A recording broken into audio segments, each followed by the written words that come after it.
The 8,137th meeting of the Security Council is called to order. The provisional agenda for this meeting is Non-Proliferation, Democratic People's Republic of Korea. The agenda is adopted. I wish to warmly welcome the Secretary General, ministers, and other distinguished representatives present in the Security Council chamber. Your presence underscores the importance of the subject matter we'll discuss today.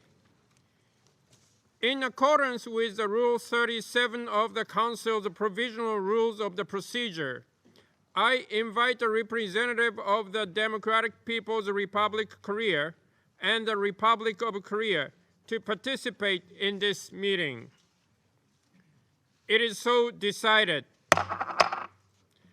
On behalf of the Council, I welcome His Excellency Mr. Cho Hyun, Vice Minister for Foreign Affairs of Republic of Korea. The Security Council will now begin its consideration of item 2 of the agenda. I wish to draw attention of the Council members to document S 2017-1038, a letter dated 1st of December 2017 from the Permanent Representative of Japan to the United Nations, addressed to the Secretary General, transmitting a concept paper on the item under consideration. I now give the floor to Secretary General, His Excellency Mr. António Guterres. Excellencies, ladies and gentlemen, Mr. President, allow me to first thank Japan and thank you personally for convening this meeting. I'd also like to acknowledge and welcome the many ministers and other representatives around this table, as well as the participation of the Republic of Korea and the Democratic People's Republic of Korea in this important meeting. The situation on the Korean Peninsula is the most tense and dangerous peace and security issue in the world today. I'm deeply concerned by the risk of military confrontation, including as a result of unintended escalation or miscalculation. I know that the Under-Secretary General for Political Affairs briefed the Security Council earlier this week on his recent visit to the DPRK. I will not repeat what he said, but I want to note it was the first in-depth political exchange of views between the United Nations Secretariat and officials in Pyongyang in almost 8 years. And his visit came indeed at the end of a difficult period. In 2017, the DPRK conducted activities related to its nuclear and ballistic missile programs at an alarming and accelerated pace. On September the 3rd, it concluded its 6th nuclear explosive test, involved what its claim was, and I quote, a 2-stage thermonuclear weapon, end of quote. This test caused a seismic event of magnitude 6.1. Over the year, the DPRK conducted 20 ballistic missile launches. This has included its first tests of 2 intercontinental range ballistic missiles, as well as tests of new medium and intermediate range ballistic missiles. In September, 2 Hwasong-12 intermediate range ballistic missiles overflew Japan. No aviation or maritime safety notifications were given for any of these launches. The International Atomic Energy Agency remains unable to access the DPRK to verify the status of its nuclear program. The agency monitors developments through satellite imagery.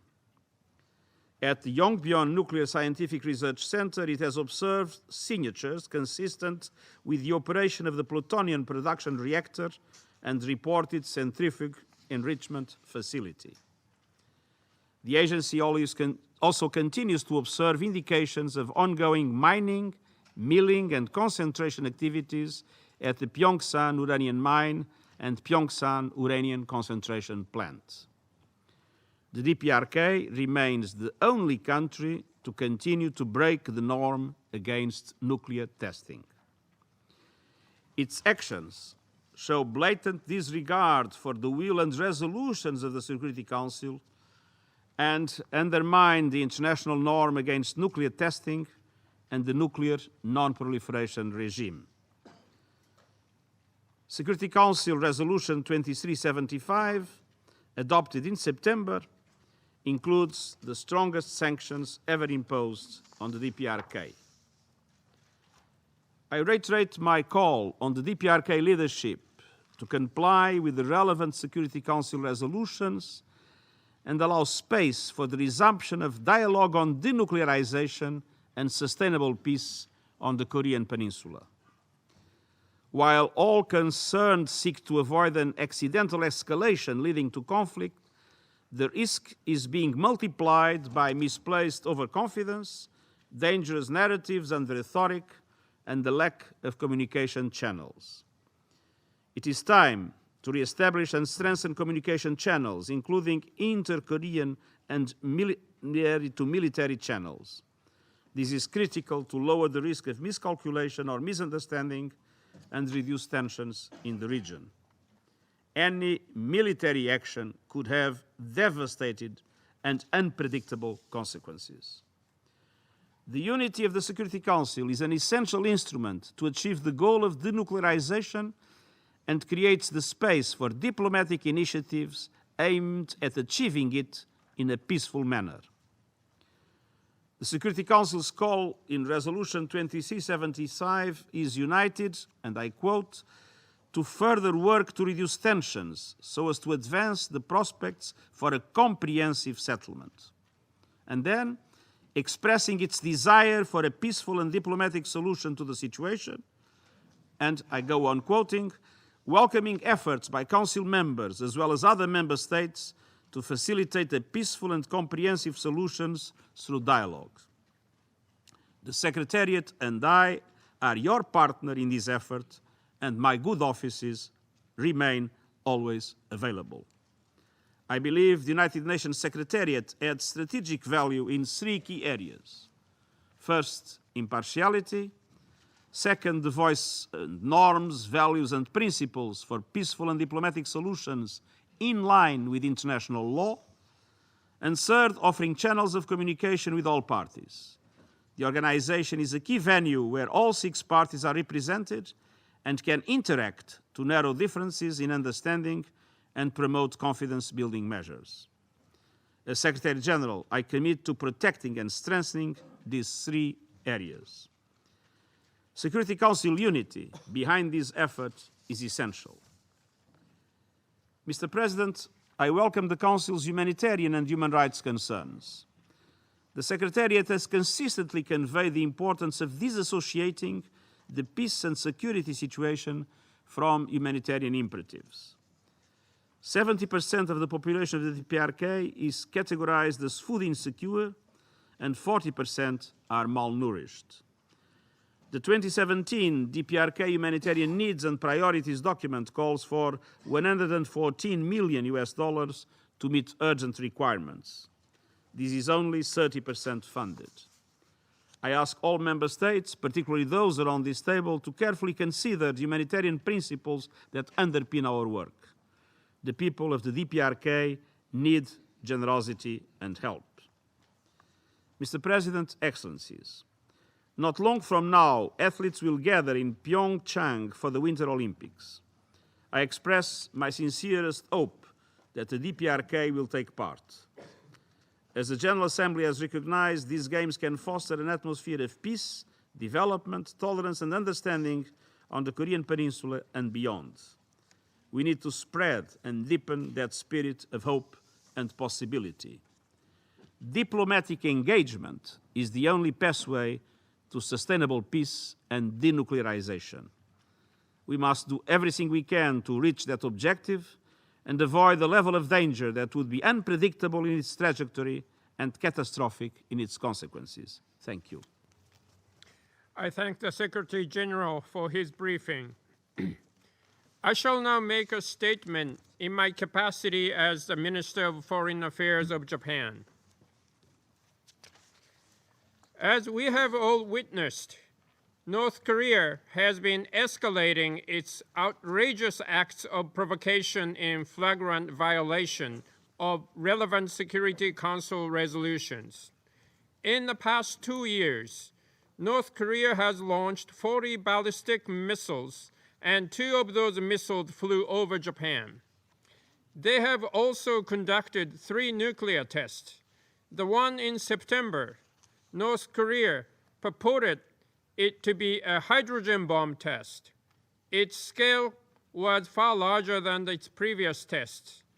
Their defiance of the authority of this council is totally unacceptable. Most recently, on November 29th, North Korea launched a ballistic missile with a range of an ICBM. This appears to be a new type. It demonstrated, once again, that North Korea poses a clear global threat to all member states. The advancement of its nuclear program fundamentally threatens NPT regime. The latest launch was conducted 75 days after North Korea's provocations in September. Some optimistic views labeled these 75 days of silence as a positive signal. However, the missile launch in November made it clear that North Korea was continuing to relentlessly develop its nuclear and missile programs, even while they were seemingly silent. It is ever more evident that North Korea is nowhere near ready to abandon them, nor is it interested in returning to a meaningful dialogue. The visit by United Nations Under-Secretary General Feltman only reconfirmed the dire reality. The international community should be even more alarmed by the fact that North Korea is continuing its nuclear and missile development even as we hold this meeting. North Korea purports that its programs are for its own security, including maintenance of its regime. Quite to the contrary, it is an extremely dangerous act which goes against the international order and could affect the safety of any other member state. In this connection, Japan has never set its goal as a regime change in other countries or regions by force. We are of the view that a peaceful solution is desirable. However, it is North Korea that has consistently rejected such a solution. Instead, it has been continuously escalating its act of provocation. North Korea is ignoring the so-called agreed framework of 1994 and the joint statement of the six-party talks of 2005. In betrayal of the good faith of all the countries concerned, North Korea used these talks as pretext to continue its nuclear and missile development. Over these 2 decades, how has North Korea rewarded our efforts towards dialogue and assistance? North Korea employed brinkmanship and tried to win concessions. It is our responsibility not to repeat such past mistakes as conducting dialogue for the sake of dialogue. It has only served North Korea to stall for time on its nuclear and missile development. Relevant Security Council resolutions have already clearly decided that North Korea must abandon its programs in a complete, verifiable, and irreversible manner. We should not backtrack from that goal. A prerequisite for a meaningful dialogue is North Korea's commitment and concrete action toward denuclearization. What is important today is that the international community becomes more united and cooperate closely on maximize pressure on North Korea by all means available. Only by doing so, we can make North Korea change its policy.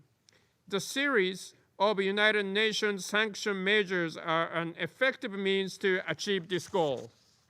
In this regard, this Council should also be reminded of its determination expressed in relevant resolution to take further significant measures in the event of a further nuclear test or launch by North Korea.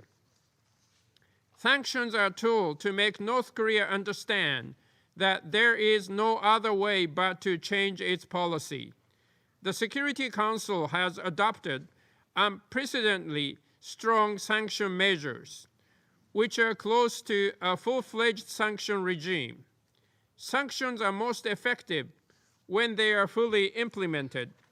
They must exert robust pressure on North Korea and curb their nuclear and missile programs by drastically reducing its foreign currency earnings. In this context, we strongly urge all member states to fully implement the sanctions and close any possible loopholes. To this end, Japan is ready to assist countries which have difficulties in implementing sanction measures. In addition, we welcome more autonomous measures targeting North Korea being introduced or reinforced in many countries. Japan calls on all member states to take further additional measures to stop the movement of persons, goods, funds to North Korea, including severing diplomatic ties. Japan has been implementing its own strict measures. Today, I would like to announce in this Council that Japan has just introduced additional autonomous measures. We have newly designated 19 North Korean entities for asset freeze. I also call on other member states to take similar measures.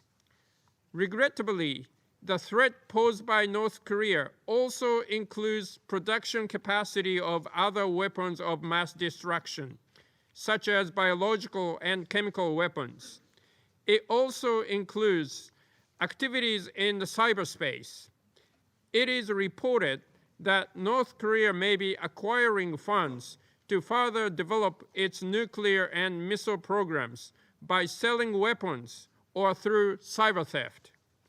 We should strengthen our international network of information sharing and cooperation so that we can better cope with all possible threats. Even as we speak, nuclear weapons and ballistic missiles are being steadily developed at the expense of the welfare of the people in North Korea.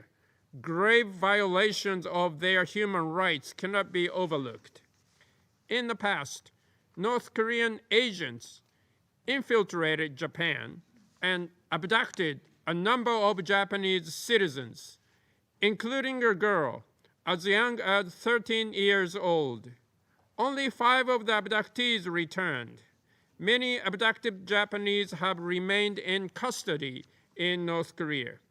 This week, a mother of one of the abductees passed away, not having seen her beloved daughter for nearly 40 years.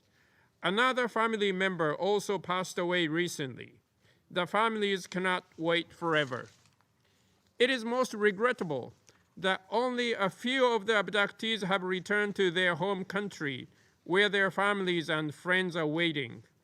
We need to underscore our serious concern over human rights violation and abuses committed by North Korea, including those against citizens of other countries within and outside the territory of North Korea, as seen in the case of Mr. Warmbier of the United States. The comprehensive resolution of the abduction issues and the nuclear and the missile issues is the only way to realize the goal of the United Nations to maintain international peace and security, including North Korea itself. North Korea may be able to dramatically boost its economy and improve the welfare of its people if it chooses the right path. North Korea will only be able to enjoy a bright future by resolving the nuclear and missile issues and abduction cases. As North Korea has yet to fulfill its commitment to denuclearization and make concrete actions towards that end, let us send a clear and unified message together here that the international community will never accept nuclear-armed North Korea. Thank you. I now resume my function as the President of the Council. I give the floor to His Excellency, Mr. Rex Tillerson, Secretary of State of the United States of America. Good afternoon, and thank you for the opportunity to speak today. On behalf of the United States, I thank Japan and Foreign Minister Kono for convening this ministerial session on the growing threat from North Korea. Upon taking office, President Trump identified North Korea as the United States' greatest national security threat. That judgment remains the same today. After its ICBM launch on November the 29th, the North Korean government claimed that it now possessed the capability to strike any location in the continental United States. North Korea's growing capabilities reflect a direct threat to our security and the security of the entire world. We do not regard this claim as an empty threat. North Korean regime's continuing unlawful missile launches and testing activities signal its contempt for the United States, its neighbors in Asia, and all members of the United Nations. In face of such a threat, inaction is unacceptable for any nation. Through a series of robust Security Council resolutions, this body has taken a leading role in condemning North Korea's unlawful nuclear and missile programs and imposing consequences. The international community remains firm in our determination that we will not accept a nuclear North Korea. Each UN member state must fully implement all existing UN Security Council resolutions. For those nations who have not done so, or who have been slow to enforce Security Council resolutions, your hesitation calls into questions whether your vote is a commitment to words only, but not actions. For countries who have not taken action, I urge you to consider your interest, your allegiances, and your values in the face of this grave and global threat. We believe that more can and must be done beyond enforcing the minimum requirements of the Security Council resolutions directed at the DPRK. Last spring, the United States initiated a peaceful pressure campaign of economic and diplomatic sanctions against North Korea with the intent of setting conditions for North Korea to engage in serious negotiations toward the complete, verifiable, and irreversible abandonment of its nuclear weapons programs. Our resolve to continue this campaign is even greater today. Over the past year, many allies and partners of the United States have joined our campaign, going beyond mere compliance with the Security Council resolutions. We ask these nations to continue to increase pressure through unilateral action. Doing so will further isolate North Korea politically and economically, cutting off support and funds for its unlawful nuclear and missile programs. We particularly call on Russia and China to increase pressure, including going beyond full implementation of the UN Security Council resolutions. Continuing to allow North Korean laborers to toil in slave-like conditions inside Russia in exchange for wages used to fund nuclear weapons programs calls into question Russia's dedication as a partner for peace. Similarly, as Chinese crude oil flows to North Korean refineries, the United States questions China's commitment to solving an issue that has serious implications for the security of its own citizens.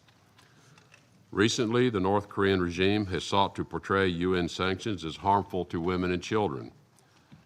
But this is a regime that hypocritically spends billions on nuclear and ballistic missile programs while its own people suffer great poverty.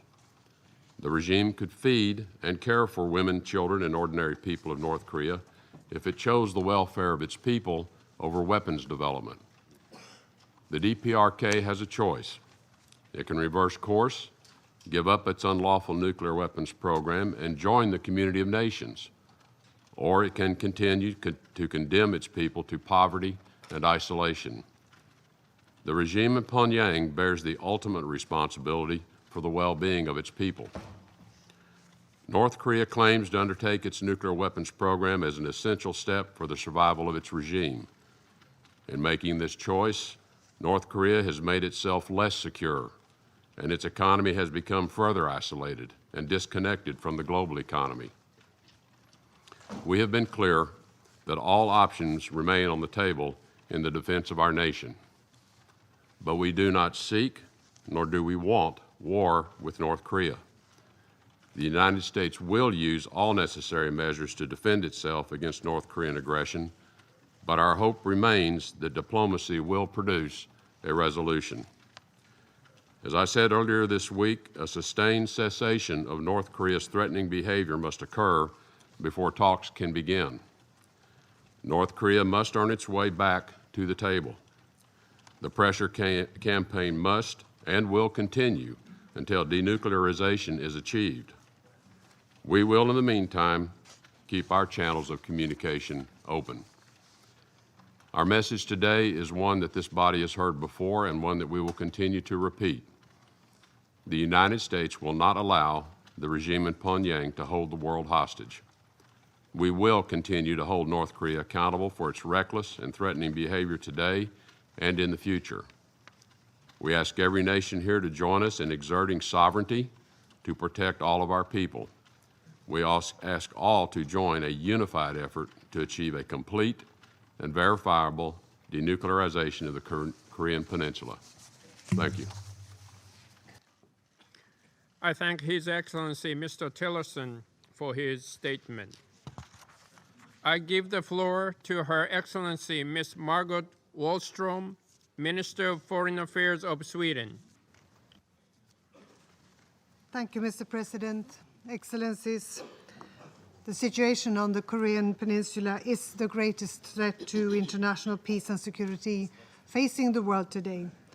And the Democratic People's Republic of Korea's nuclear weapons and ballistic missile program illustrates, as you've already heard, a blatant disregard for its international obligations.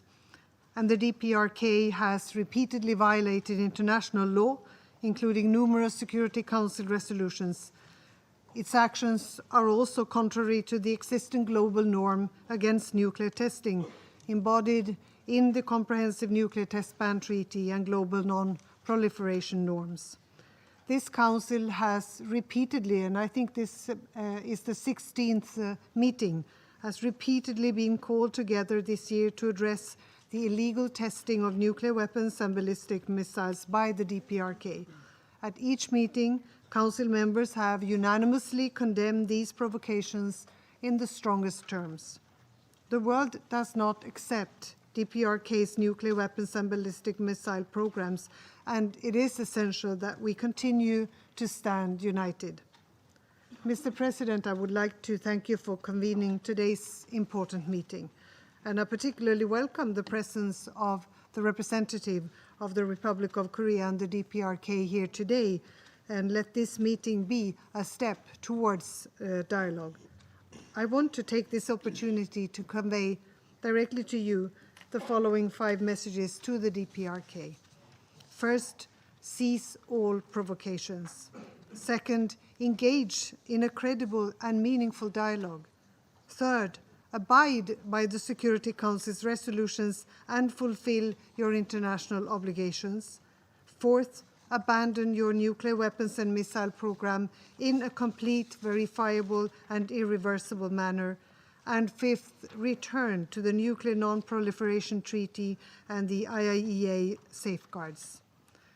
Mr. President, the adoption of Resolution 2375 earlier this year toughened the targeted sanctions against the DPRK, and it now constitutes the most rigorous sanctions regime ever enforced under the United Nations system.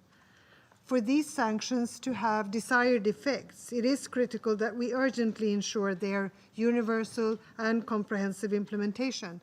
And to this end, we need additional capacity at all levels, including improved monitoring and targeted capacity building. We are actively engaged through the European Union in support of such efforts. This week, the Council has held discussions on both the acute human rights situation and the precarious humanitarian conditions in the DPRK. The humanitarian situation for ordinary North Koreans remains of serious concern. The responsibility for the well-being of the North Korean people falls without doubt on the government of the DPRK. At the same time, it is of utmost importance that the humanitarian exemptions provided for under the sanctions regime are upheld. Reports that international humanitarian organizations' ability to provide assistance has been reduced, therefore, need to be addressed. As the Secretary General has pointed out, there is also an urgent need for more funding towards life-saving humanitarian assistance in the DPRK. Mr. President, over the last year, tensions on the Korean Peninsula have continued to rise, and they have now reached a very dangerous level. And I think we all want to install a sense of urgency on this matter. Provocations have been accompanied by an increase in confrontational rhetoric. In this environment, the potential for mistakes, misunderstandings, and miscalculations is high. In parallel to effectively implementing the sanctions regime, we must undertake further work to reduce tensions in order to advance the prospects for a comprehensive settlement. Sanctions alone will not resolve the current situation. Intensified and creative diplomatic efforts that pave the way for a peaceful diplomatic and political solution are urgently needed. The situation must be approached without prejudice, and we must be prepared to consider both new and previous proposals and agreements. In this regard, there is also a need to explore the possibilities for regional security cooperation and arrangements.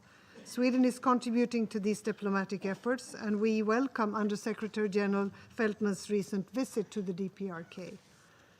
Mr. President, this Council has the responsibility to uphold peace and security. All over the world, people are now, they have their eyes on what happens here, and they fear what could be the result of further escalation of the crisis on the Korean Peninsula. We have to exhaust every avenue for diplomacy and dialogue. Efforts are urgent, and the consequences of failure would be disastrous. Thank you. I thank Her Excellency Ms. Wallström for her statement. I now give the floor to His Excellency Mr. Pavlo Klimkin, Minister for Foreign Affairs of Ukraine. Good morning, everyone. I thank the Japanese presidency and you personally, Minister Kono, for convening today's briefing. And of course, I also thank the Secretary General for his very useful update. The ongoing development of nuclear and missile program of North Korea continues to undermine the global disarmament and non-proliferation regime. Recent developments proved that Pyongyang is arrogantly defiant in ignoring international law and repeated calls to halt its illegal activity. Unprecedented provocative actions by North Korea in the last 2 years were met by the most robust sanctions regime in history. Resolution 2375, adopted unanimously in response to the sixth and the most powerful nuclear test conducted by DPRK, sent very clear signals to Pyongyang. In particular, it urged Pyongyang not to conduct any further missile launches or nuclear tests and refrain from any other provocations. At the same time, the Council indicated the way out of the crisis, including by reaffirming its commitment to a peaceful, diplomatic, and political solution to the situation, confirming DPRK sovereignty and stressing the need for further work to reduce tensions, to advance the prospects for a comprehensive settlement. What was the response to this resolution? Another missile test. So despite all political and diplomatic efforts to curb Pyongyang's aggressive ambitions, North Korea moved closer to having a fully functional nuclear arsenal. The increase in militarization has already severely affected the livelihoods of its people, who continue to live under a constant duress, experiencing chronic shortages of even basic goods and services. Besides diverting resources from acute human needs to finance its missile and nuclear program, DPRK continues to effectively evade sanctions. Recent developments, in particular the ICBM launch last month, suggest that Pyongyang is not interested in resumption of negotiations. We are of the view that is shared by many around this table that only a full implementation of the Security Council resolutions can bring us closer to changing this trend. Before it happens, the Council must stand ready to introduce additional measures in case of new provocations. The long-standing crisis on the Korean Peninsula has global implications and thus raises a question as to what should be done by international community to prevent emergence of a nuclear threat in the future in other parts of the globe as well. In my view, the case of North Korea contains basically two important lessons for the international community. First, it demonstrates what may happen when weapons of mass destruction are obtained by irresponsible actors. Today, Pyongyang blackmails the entire region and actually the entire world, threatening to use its nuclear and missile capabilities without any threat of possible consequences and repercussions. Thus, we continue to witness emerging and further evolving challenges to the non-proliferation regime. Unfortunately, it's becoming harder for this Council to respond in unity. More often, we witness the policy of unwillingness of some countries to recognize that the North Korean regime represents a fundamental threat. Those who are looking for excuses for Pyongyang should realize that for people in Japan, Republic of Korea, and other countries, North Korean missile alerts have become a fact of life. Just imagine how it feels to be jolted awake by the wail of sirens piercing the early morning calm. This brings me to the second lesson. Appeasement of aggressive ambition never works. Furthermore, perpetrators are only encouraged by concessions and inactions by the international community. We have already witnessed it in the 30s and see this today in Europe and elsewhere. Therefore, the international community should demonstrate a clear and uncompromised, I would like to reiterate it, uncompromised stance in defending international law wherever or by whomever is breached. This stance should not be limited to declarations on ultimate necessity to defend human rights, peace, and security. We need actions, prompt and adequate responses. In recent decades, we have witnessed the emergence of a number of volatile hotspots in different parts of the world. We have also seen a nuclear weapon state successfully testing a technology of creating long-standing destabilization and carrying out aggression against its neighbors, sovereign states. Unfortunately, my country has been affected too. Early this month, we marked the 23rd anniversary of the signing of the Budapest Memorandum on security assurance in connection with Ukraine's accession to the NPT. In return to voluntary renunciation by Ukraine of its nuclear arsenal, the three nuclear states committed to respect the independence and sovereignty and the existing borders of Ukraine. The signatories of the memorandum further obliged to refrain from the threat or use of force against the territorial integrity or political independence of Ukraine, and that none of the weapons will ever be used against Ukraine. Let me remind this Council that the provision of security guarantees to Ukraine by nuclear states was a precondition for my country's accession to the NPT, and let me also stress that this memorandum is registered with the UN Secretariat in accordance with the Article 102 of the Charter and certified by the Secretary General as an international agreement. However, the obligations set forth in this document were insidiously violated by Russia, one of the signatories and the recipient of the nuclear weapons based in Ukraine until 1994. As a result, my country got fundamental violation of its borders in a blatant show of disregard for norms and principles of international law, Charter of the United Nations, Helsinki Final Act, and a number of other agreements, including the Budapest Memorandum. The illegal occupation of Crimea and the ongoing Russian aggression in Donbas region of Ukraine have left the low-enriched uranium research reactor in Sevastopol, 2 nuclear repositories, and more than 1,200 radionuclide sources without due control of the Ukrainian national regulator. I wish to remind that the legal framework of IAEA safeguards application in Ukraine, including the Autonomous Republic of Crimea and the city of Sevastopol. And when we speak about the importance of preserving and strengthening the nuclear non-proliferation regime, we should also keep in mind that the continuing occupation of the territory of Ukraine by a nuclear weapon state has resulted in de facto expansion of the geographical area of nuclear weapons deployment.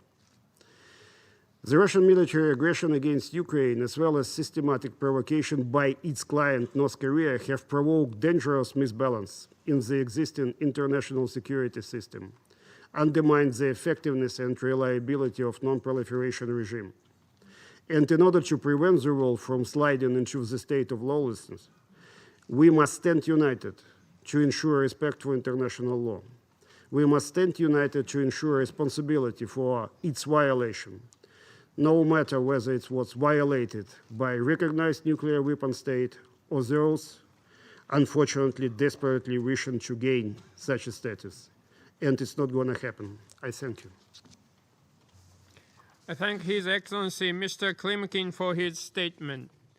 I now give floor to His Excellency Mr. Mark Field, Minister of State for Asia and the Pacific of the United Kingdom of the Great Britain and Northern Ireland. Thank you, Mr. Foreign Minister, for bringing us together for this important meeting under the Japanese presidency of the Security Council. And thank you, too, for the Secretary General Guterres for your comprehensive briefing on the clear global threats and the challenges that the destabilizing conduct of the Democratic People's Republic of Korea present to us all. I should like to start by discussing the Nuclear Non-Proliferation Treaty. It is a great diplomatic achievement and remains the cornerstone of our international security. As signatories, we have all benefited from its protections.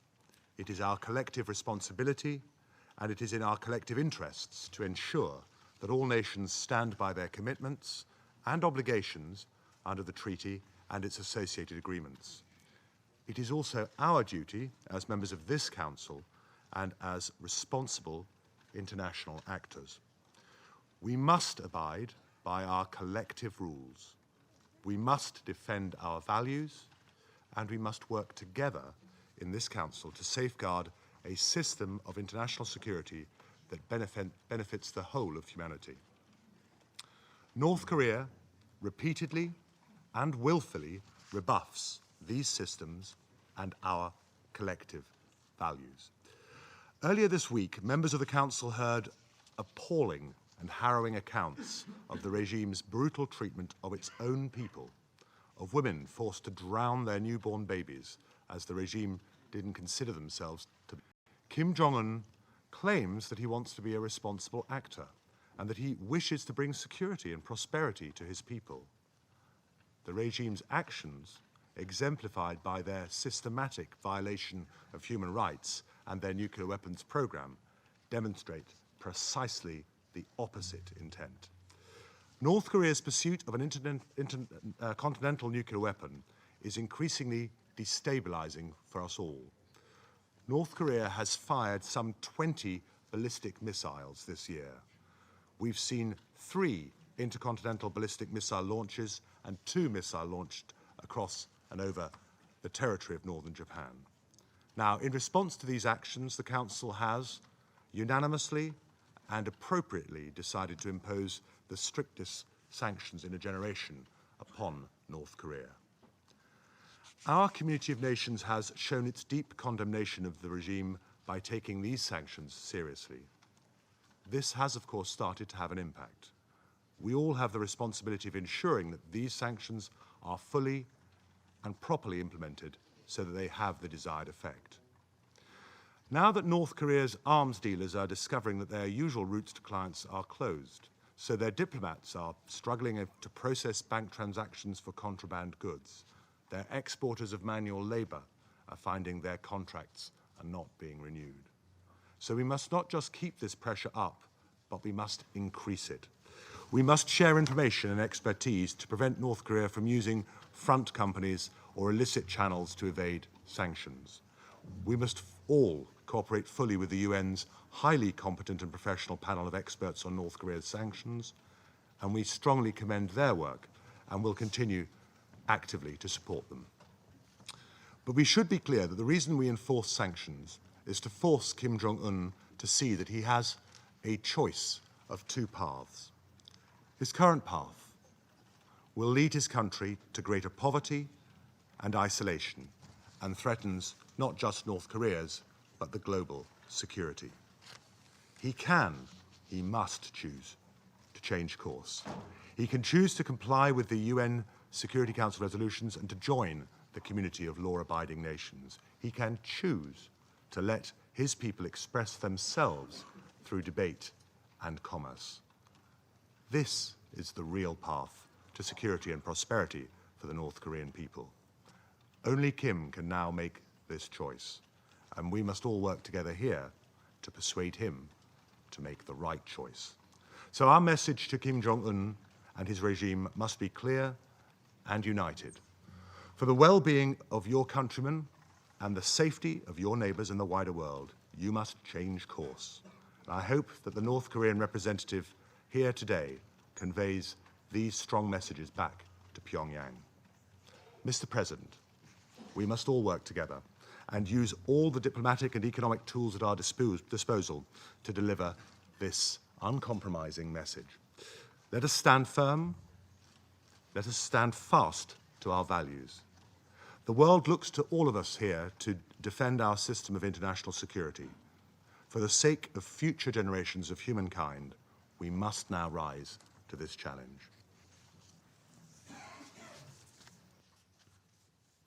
I thank His Excellency Mr. Field for his statement. And I'll give floor to the representative of Egypt. السيد الرئيس.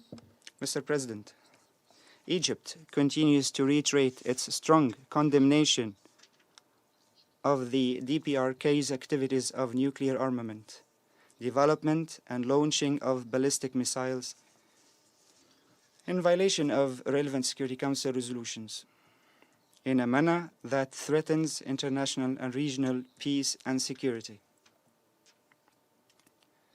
This is based on Egypt's constant commitment to the need to preserve the credibility of the NPT regime and the credibility of the Security Council. Egypt also reiterates the need for all UN organs, international organizations, and the international community to decisively address any threat to the nuclear weapons non-proliferation regime without discrimination or double standards. It is a given that Egypt accords importance to the need for all parties to respect binding international consensus, given that the NPT is one of the most important pillars of the existing security regime. There is also a need for the Security Council to deal with any threat to this regime and with any measures that stand in the way of its universalization in a consistent and non-discriminatory manner. Egypt is also cognizant that the repeated violations of the DPRK by the DPRK of the Security Council resolutions, they constitute a threat to peace and security and the stability of Northeast Asia and the national security of friendly countries, namely Japan and the Republic of Korea. Therefore, Egypt continues to call on the DPRK to immediately cease any violations and measures that contravene Security Council resolutions.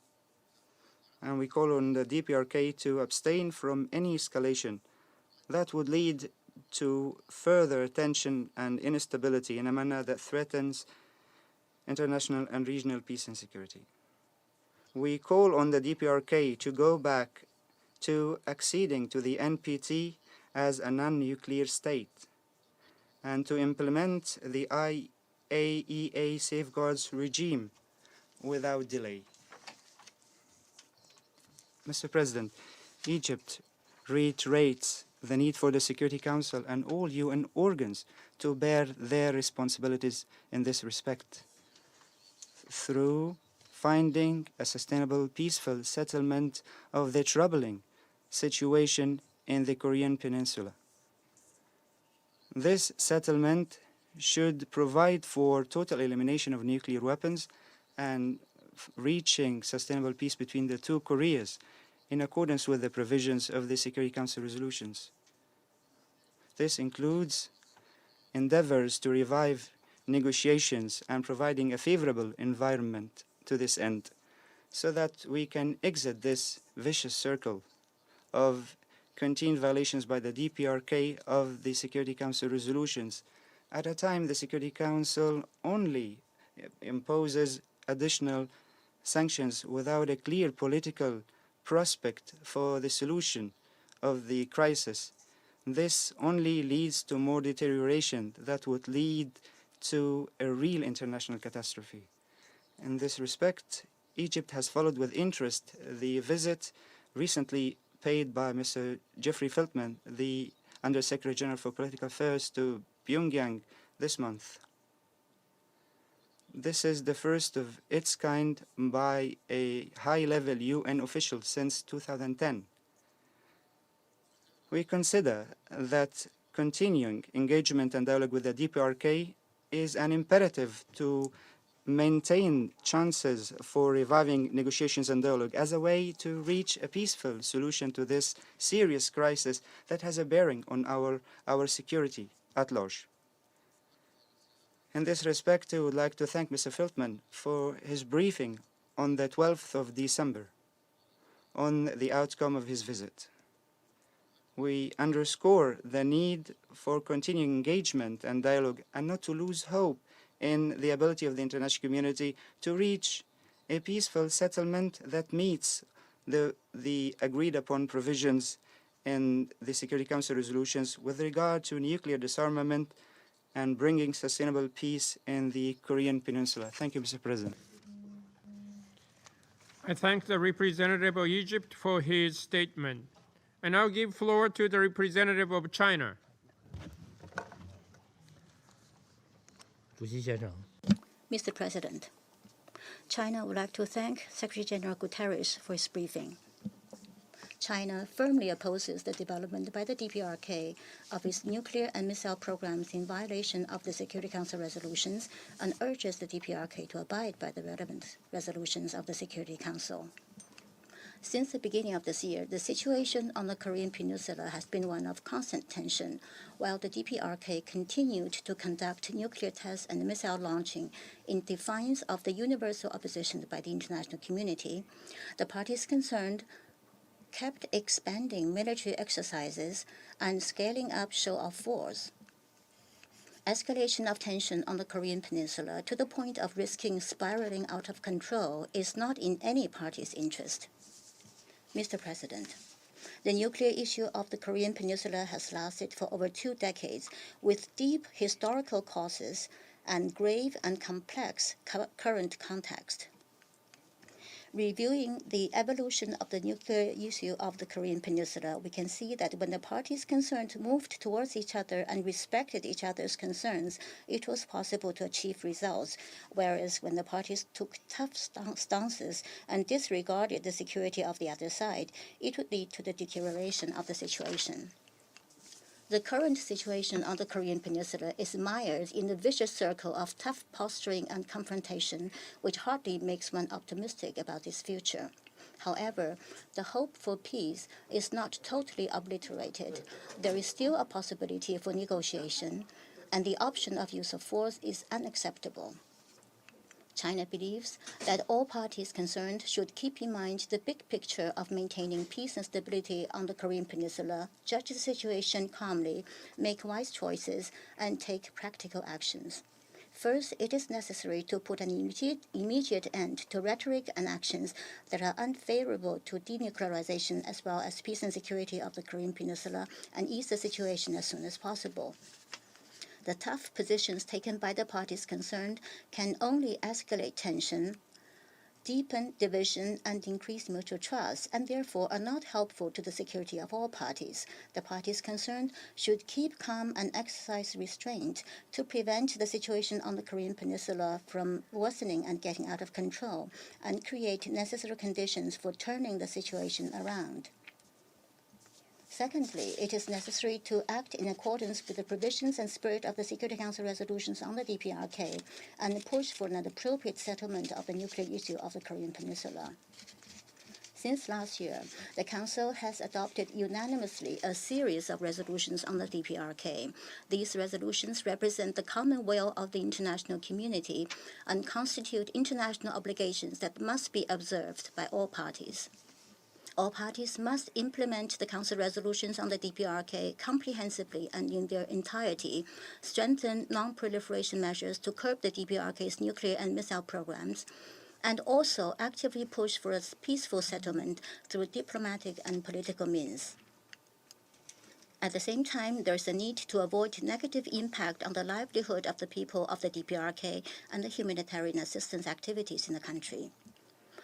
Unilateral sanction measures without the authorization of the Security Council undermine the unity of the Council and hurt the legitimate rights and interests of other countries and should therefore be abandoned. Thirdly, it is necessary for all sides to shoulder their due responsibilities and fulfill their own obligations in earnest. The current situation on the peninsula is not caused by any one party alone, and it is not helpful to impose on any one party the responsibility of resolving the problem. The parties concerned should move towards each other instead of engaging in mutual blaming. Still less should they try to shift their responsibilities to others. The U.S. has committed to not seeking regime change, not pursuing the overthrow of the DPRK's government, not accelerating the reunification of the Korean Peninsula, and not moving its troops beyond the 38th parallel. We hope that the U.S. will turn these four commitments into concrete actions. Fourthly, it is necessary to remain committed to peaceful settlement and resume dialogue and negotiations as soon as possible. The core of the nuclear issue of the Korean Peninsula is security, so the fundamental solution lies in addressing in a balanced way the security concerns of all parties, including the DPRK. There is no military option when it comes to the settlement of the nuclear issue of the Korean Peninsula, and resort to force can only bring disastrous consequences to the peninsula. Sanctions are a means, not the end. History shows that dialogue and negotiations are the fundamental way to ease tension and advance denuclearization on the Korean Peninsula. The parties concerned should endeavor to turn the pressure of sanctions into the driving force for the resumption of dialogue and negotiations, and pull the nuclear issue on the Korean Peninsula back to the right track of peaceful settlement through dialogue and negotiations at an early date. Mr. President, as a close neighbor of the Korean Peninsula, China has persisted in promoting denuclearization of the peninsula, maintaining peace and stability on the peninsula, and seeking a settlement through dialogue and negotiations. China is opposed to conflicts and chaos on the Korean Peninsula. China has always supported and implemented comprehensively and strictly the Security Council resolutions on the DPRK.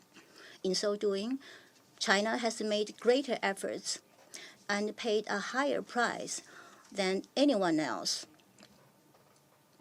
It is irresponsible to doubt or challenge what China has done. In view of the current situation on the peninsula, China has put forward the suspension for suspension proposal, namely suspension by the DPRK of nuclear and missile activities and suspension by the U.S. and the ROK of large-scale military exercises.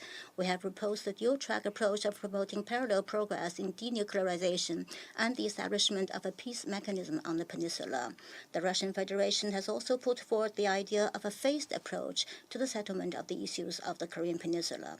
On the basis of the above proposals, China and the Russian Federation issued a joint statement on July 4th this year, proposing a roadmap for the settlement of the Korean Peninsula's problems. The joint proposals of China and Russia are practical and feasible and are aimed at promoting the peaceful settlement of the nuclear issue of the Korean Peninsula and maintaining the peace and stability on the peninsula. As such, we hope they will elicit response and support from the parties concerned. Mr. President, due to historical reasons, the Korean Peninsula is still in the shadow of the Cold War. This is the root cause for the protraction and lack of settlement of the nuclear issue of the Korean Peninsula. The parties concerned need to reject Cold War thinking in all its forms, establish a concept of common, comprehensive, cooperative, and sustainable security, and seek a peaceful settlement of the Korean nuclear issue through political and diplomatic means, so as to realize at an early date denuclearization of the Korean Peninsula and long-term security and tranquility of the Northeast Asia for the benefit of the people of the countries in the region. China stands ready to work together with the parties concerned and the international community to continue to play a positive and constructive role for the realization of this goal. Thank you, Mr. President. I thank the representative of China for his statement. I now give floor to representative of France. Monsieur le Président. Thank you, Mr. President. Ladies and gentlemen, ministers. I would like to thank the Japanese presidency for having convened this important meeting. And I would also like to thank the Secretary General for his very elucidating briefing. Mr. President, France is deeply concerned at the worsening situation on the Korean Peninsula and by the significant risks that arise for our collective security. This year, the North Korean regime fired 20 ballistic missiles, 3 of them intercontinental, and carried out a nuclear test on an unprecedented scale. And we have met 17 times, 12 of those times on an emergency basis. North Korea today is an existential threat for our partners in the region, and I would like to assure them of our complete, total solidarity in the face of this unacceptable situation. This unprecedented accumulation of illicit action, which is increasingly destabilizing, has all the hallmarks of a dangerous escalation. The risk is real and proven and has already reached an elevated and increasing level. This is why inaction and weakness are not options. So, for France, our action should be guided by 3 priorities. The first of these priorities is to show ourselves clear-sighted in the face of the extreme seriousness of the situation. The multifaceted progress of North Korea in the nuclear area, including its ballistic capacity, and probably in the chemical area as well, really does change the situation. The regional threat has now become a global threat, an immediate threat. Let's not be under any illusions. This threat is unprecedented and has no equivalent. The North Korean regime, however, has up to date shown no intention to reverse course. By marching ahead with its nuclear and ballistic illicit programs, it continues to flout its international obligations and to defy this council, and that to the detriment of its own population. I would stress here that the dramatic situation for human rights in North Korea is getting worse, and we heard about this at the beginning of this week with regard to the humanitarian situation. It is the North Korean regime which is primarily responsible for this. Mr. President, in the light of this very dangerous and volatile situation, and this is my second point, our central line of action must be to stand firm. First of all, because the dangerous downward spiral that North Korea has engaged upon threatens the very foundations of our collective security system, and together we have the responsibility to preserve that. It is essential that we react to this testing of the non-proliferation regime and avoid any impunity which would necessarily lead others to call this into question.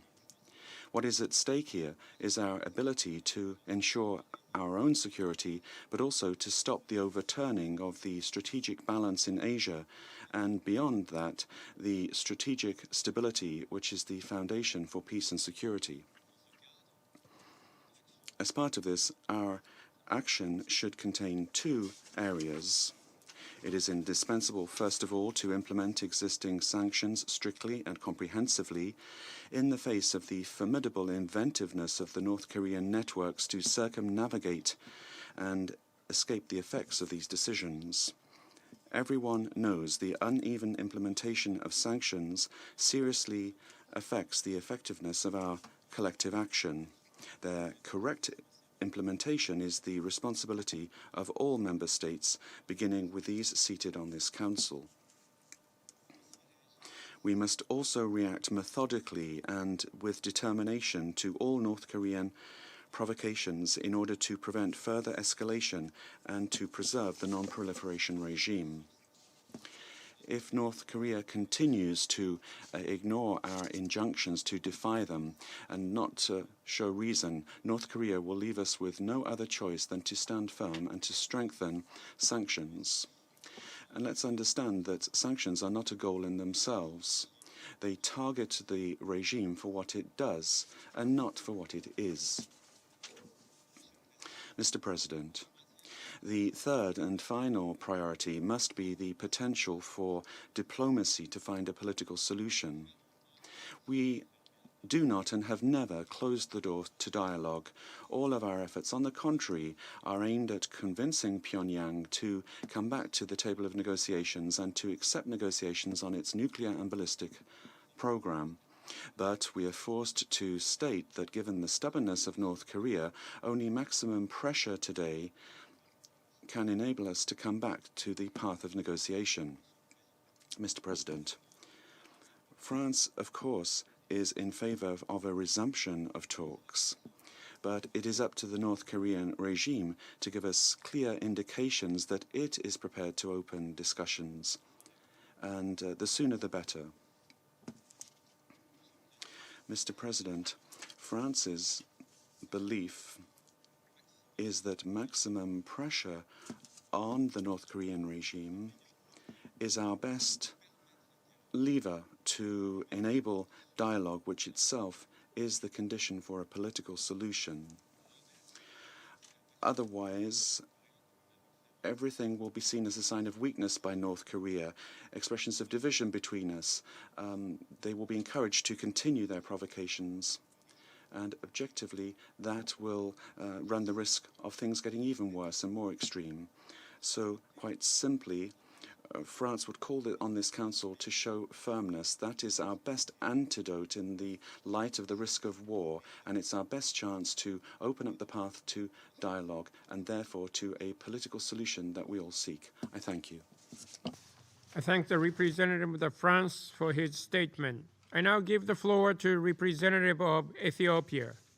Thank you, Mr. President. We thank the Japanese presidency for organizing this timely and important high-level session on the issue of the DPRK, and we are pleased to see you presiding, Mr. Minister.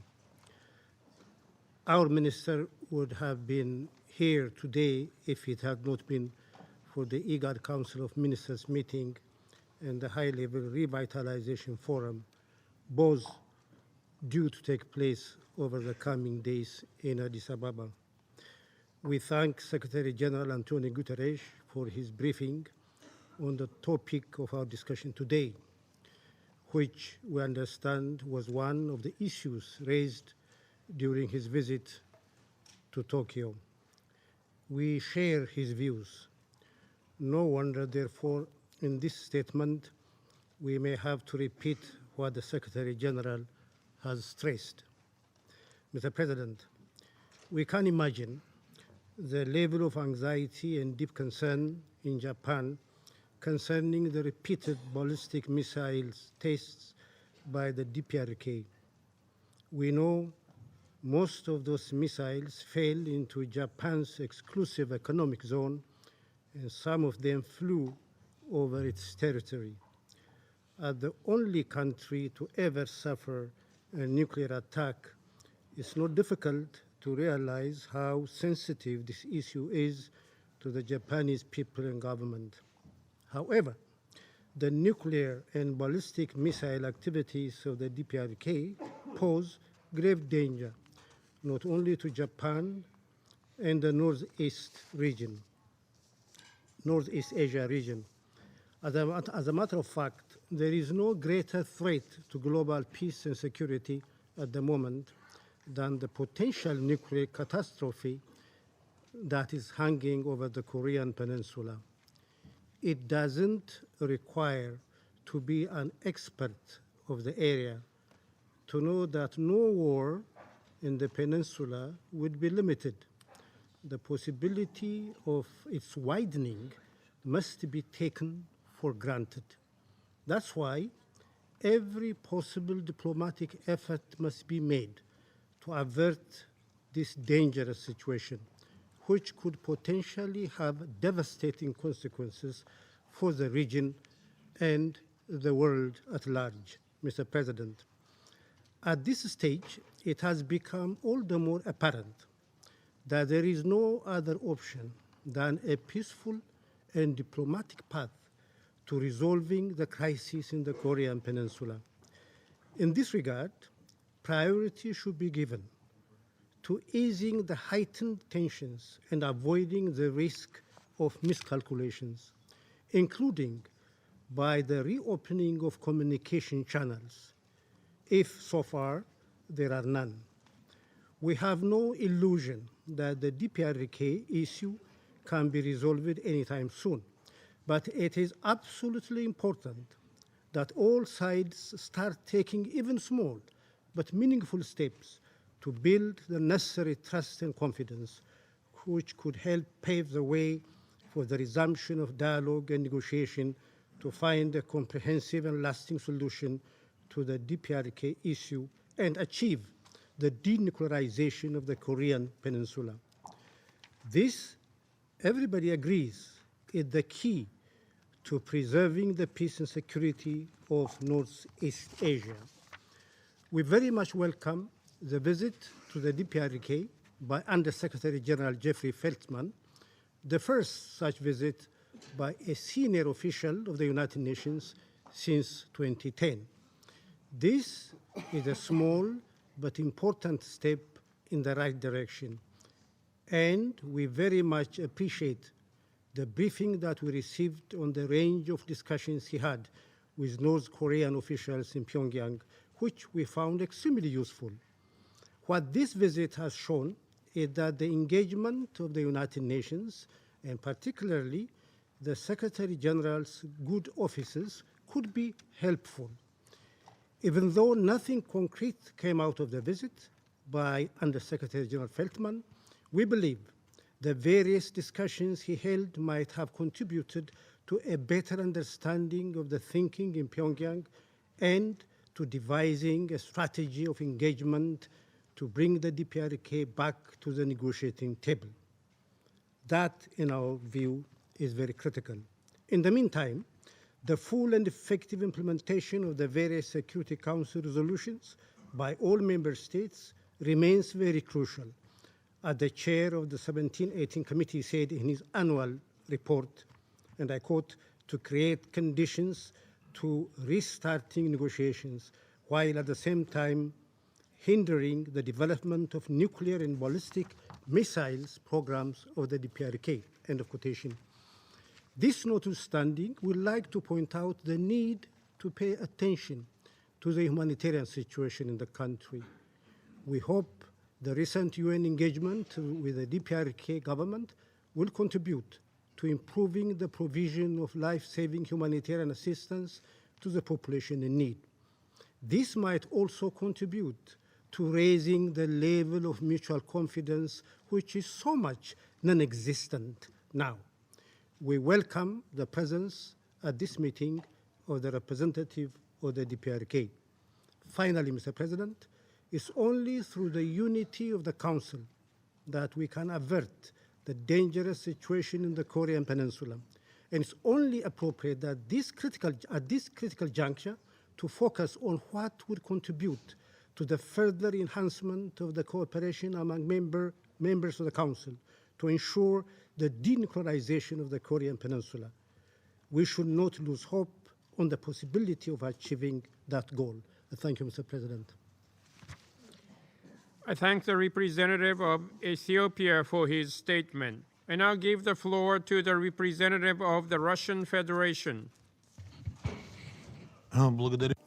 Thank you very much, President. Your Excellency, Minister, we welcome you as President of this Security Council meeting. We thank the Secretary General of the United Nations for his briefing on the situation around the Korean Peninsula. There can be no doubt that currently we are living through one of the most acute and dramatic phases in the development of the situation on the Korean Peninsula. It is possible to say without exaggeration that peace in this region is subject to serious tests, and the threat of the increase in, or the transition in the confrontation to a hotspot is very great. Military rhetoric accompanied by a test of strength between the participants has led to a situation where around the world people have begun to wonder whether there will be war or not. As is known, in the conditions of such tension, one ill-thought-out or misinterpreted step could lead to lamentable consequences. Russia has observed with concern the development of the situation in the region, the dangerous development indeed. Of course, we are united in our condemnation of the provocatory nuclear missile activity of Pyongyang, which in the last 18 months has taken on a dangerous trend. The situation is unacceptable when the latest launch is made without any prior notification from North Korean territory, subjecting the lives of citizens to risk, including those who are transiting through the air and sea in the region. We reject this activity by the DPRK, which confirms our support for all of the UN sanction activity, which we are unswervingly implementing. We call on the North Korean authorities to wind down their banned programs and to return to the non-proliferation regime of the NPT and also the IAEA as a non-nuclear state. At the same time, it should be clear to everybody that the DPRK is hardly going to refrain from its nuclear missile program while it feels a direct threat to its security. Indeed, this is how Pyongyang evaluates the regular wide-scale maneuvers and exercises by the United States and its allies in the region. President, on the international sanctions on DPRK, once again we would like to confirm our commitment to their implementation. Having said that, and we have emphasized this time and again, such measures should not be an end in themselves, but rather an instrument for drawing the country into constructive negotiations on substantive issues. Diplomacy isn't just sanctions. Sanctions aren't diplomacy, as some partners are trying to convince us. At least, it's not diplomacy in the traditional sense. It is an extreme instrument of involving people when all other methods have been exhausted. There is a whole range of different other methods within the diplomatic arsenal. In all sanctions decisions of the Council, there are also the requirement to fulfill a political component, which unfortunately many people have forgotten about, focusing instead only on restrictions. Resolving the nuclear issue is not possible just through pressure on Pyongyang and through sanctions. Sanctions should not be used to stifle the country in economic terms or to improve the humanitarian situation. This is particularly the case to unilateral restrictions, which affect civilian sectors which aren't connected with the nuclear missile program of the country. These sanctions are the reason for a serious worsening in the living conditions of the population. Furthermore, unilateral limits which circumvent or add what's being done through the Security Council undermine the effective implementation of the Security Council's decisions on the political settlement of the situation on the Korean Peninsula, not to mention the damage that's been done to the legal interests of third countries. And incidentally, I'd like to say to the distinguished Secretary of State that the North Korean workers aren't working in Russia in slave-like conditions. They're working on the basis of an intergovernmental agreement with the DPRK which guarantees their rights. Incidentally, Secretary of State, since I'm already addressing you, we very much hope that the US will be able to help to resolve the crisis in the Korean Peninsula. Mentioning the sanction regimes within the Security Council, we have to recognize that the humanitarian exemptions that were identified under them aren't working. This has been said by the Office for the Coordination of Humanitarian Affairs recently in a briefing to the Specialized Committee 1718 of the Security Council. The ban on correspondence with banks in DPRK has made it difficult not only to procure food and goods for the national economy from abroad, but also the financing of those UN agencies that are working within the country. President, without question, DPRK's refusal to fulfill the corresponding Security Council resolutions is unacceptable. At the same time, we cannot allow any attempts to resolve these long-standing problems in the region just through military means. It's enough to look at the history of the Korean War to understand what that would mean. In the current conditions, we unswervingly call on all of the parties to not allow further escalation in tension, which accompanies each new cycle of reaction and counter-reaction. There is a need to review the policy of mutual pressure and intimidation. It won't bring us any results. We assume that there is a need for a comprehensive approach to resolving the situation. The denuclearization of the Korean Peninsula is impossible without the general normalization of military political situation and refusing the increase in military infrastructure, including the deployment in the region of elements of the US global missile defense system, and also without cuts in the scale of the maneuvers carried out, and without founding the atmosphere of trust between the states in Northeast Asia. Unfortunately, recently we are seeing the reverse trend.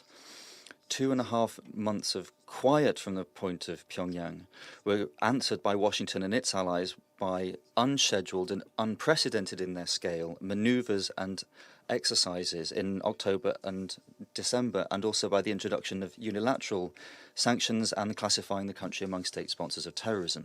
All of these steps force us to wonder about the sincerity of statements that suggest that there is a preference for a peaceful approach to resolving the crisis in DPRK.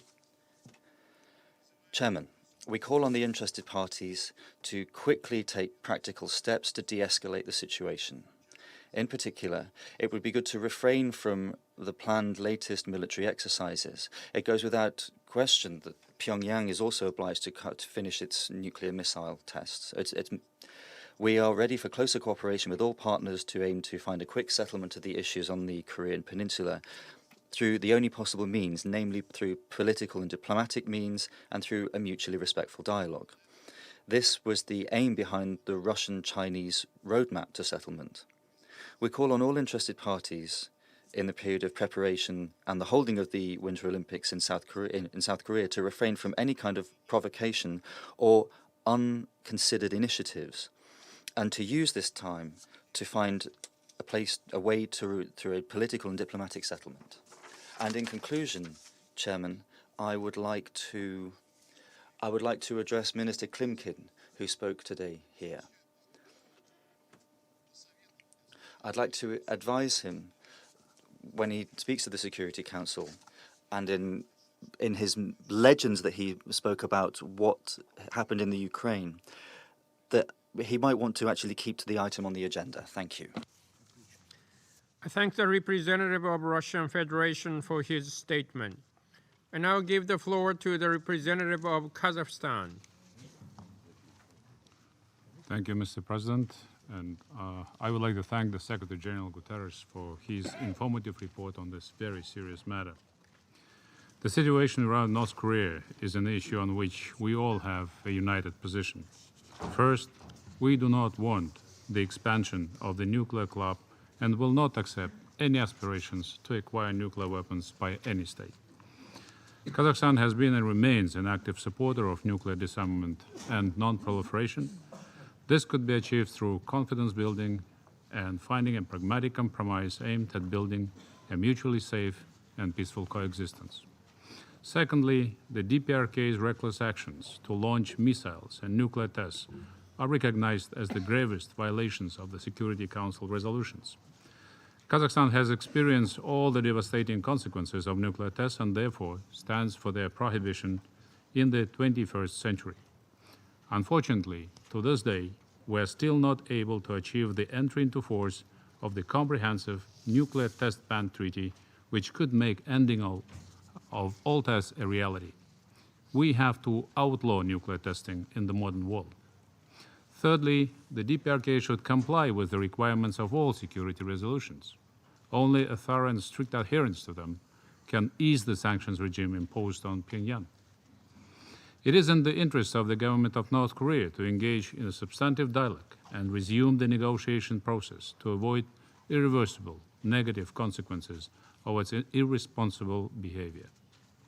In this respect, we recommend to capitalize on the recent contact between the UN Secretariat and the government of North Korea to expand the window of opportunity for peaceful cooperation and diplomacy. It is expedient to reduce the risk of conflict and further deterioration of the difficult humanitarian situation in light of cuts of funding, which can seriously affect the lives of ordinary citizens in the country. Mr. President, the current situation on the Korean Peninsula is indeed the most tense and dangerous than it has ever been before. We need to prevent all possible miscalculations and must strive to reduce the risk of escalating the conflict. All the sides should restrain from negative rhetorics and actions. We consider it is necessary to seek and create the prerequisites for continuing contacts initiated between the United Nations and Pyongyang.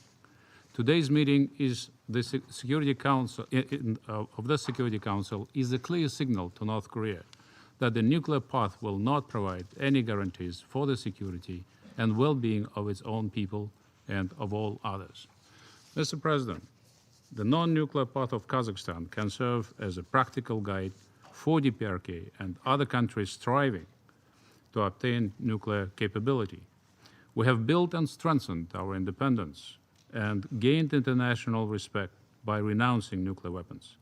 My president demonstrated a strong political will to rid off its nuclear weapons and tests in a very challenging environment at the time of radical transformation of the world order.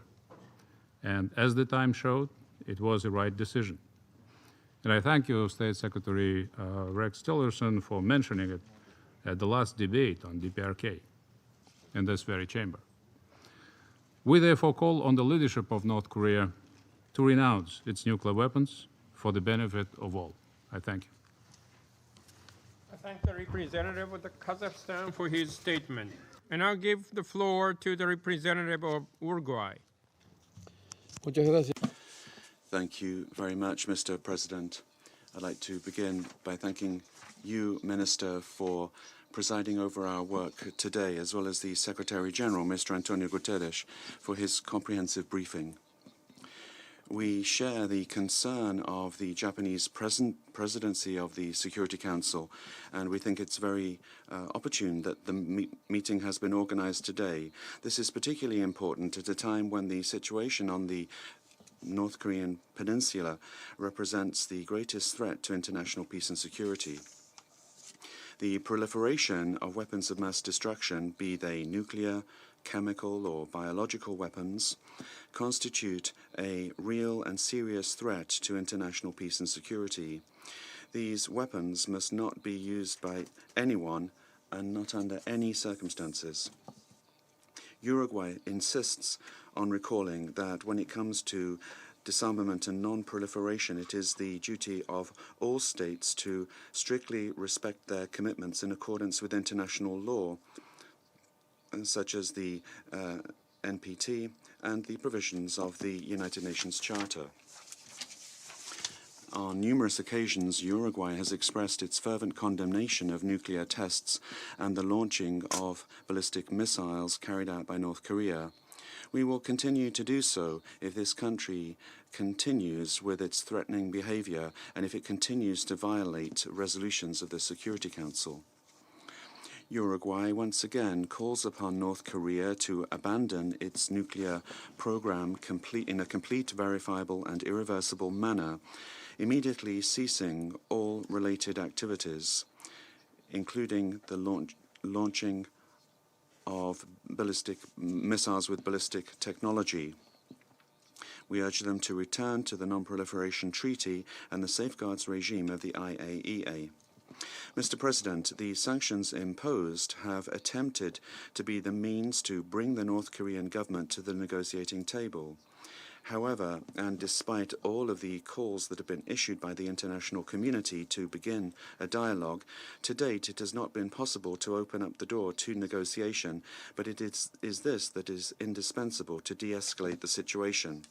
The sanctions imposed on North Korea must be implemented completely and effectively by all member states. At the same time, these must not have adverse effects on the population.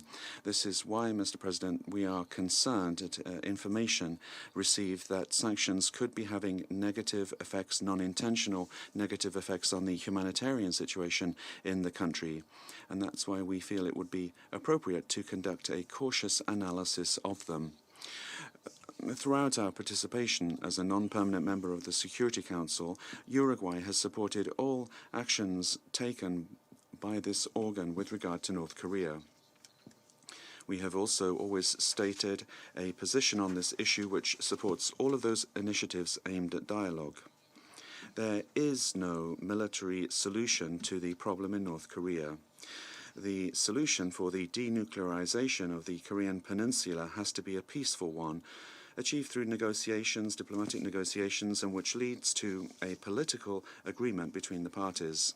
It is towards this end that we must work without delay before it is too late and before we are forced to lament a disaster of devastating proportions.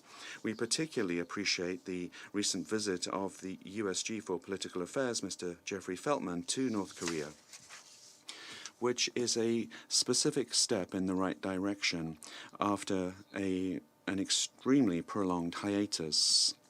It is crucial, therefore, to keep these channels of communication open between the United Nations and the government of North Korea. This will make it possible to create the appropriate conditions for a resumption of negotiations. In order to do this, Mr. President, it will also be necessary to address the interests and the legitimate concerns of all parties to the issue.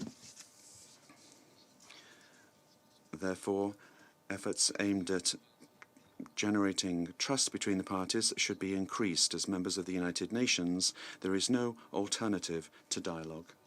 Thank you, Mr. President. I thank the representative of Uruguay for his statement. And I'll give the floor to the representative of Senegal. Thank you very much, President. Senegal thanks Japan for having organized this open debate, and we're very pleased to see the Minister presiding over this debate on the issue of non-proliferation of weapons of mass destruction.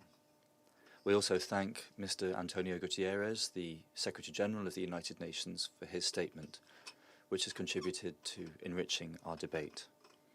President, here we are yet again in this forum to discuss non-proliferation in the Democratic People's Republic of Korea. Each time, my country, Senegal, has restated its firm condemnation for the number of acts of defiance that this country has perpetrated against the international community and against the Security Council in particular through its 17 launches of ballistic missiles, 2 of which were intercontinental, and also a 6th nuclear test in December. The North Korean authorities presented this as a test of a hydrogen bomb of a yield that has been unprecedented. This is a game changer because with this new intercontinental ballistic missile launch of the 28th of November, the Democratic People's Republic of Korea, having methodically continued its program for nuclear weapons and for missiles, has shown more than ever its determination to acquire, if it hasn't already, military nuclear capacity. Senegal sees this as a grave threat to the non-proliferation regime, which could exacerbate the tensions that are already very high on the peninsula and also beyond. It also represents a serious threat not only for the population of the peninsula and the region, but also security of air transport in this part of the world, which is heavily populated and also sees a lot of dense air traffic. In this context, the Security Council has a serious challenge because despite all of the resolutions and sanctions and other measures that this body has taken, the Democratic People's Republic of Korea, far from abandoning its nuclear ambitions, has gone as far as challenging the very competence of this council to examine the issue presented by its military program. We recently adopted resolutions 2371 and 2375, but that's not changed anything. Therefore, the question arises, what more do we have to do to encourage this country to respect its international commitments in this area in a clear, verifiable, and irreversible fashion? To attempt to answer that question, my country, taking account of the fact that there cannot be a military solution to the crisis, which is what we all believe, has called for a holistic, peaceful and negotiated solution through an open and loyal dialogue. It also encourages the Democratic People's Republic of Korea to resume the place that it unfortunately chose to leave when negotiations, the six-party negotiations, were taking place.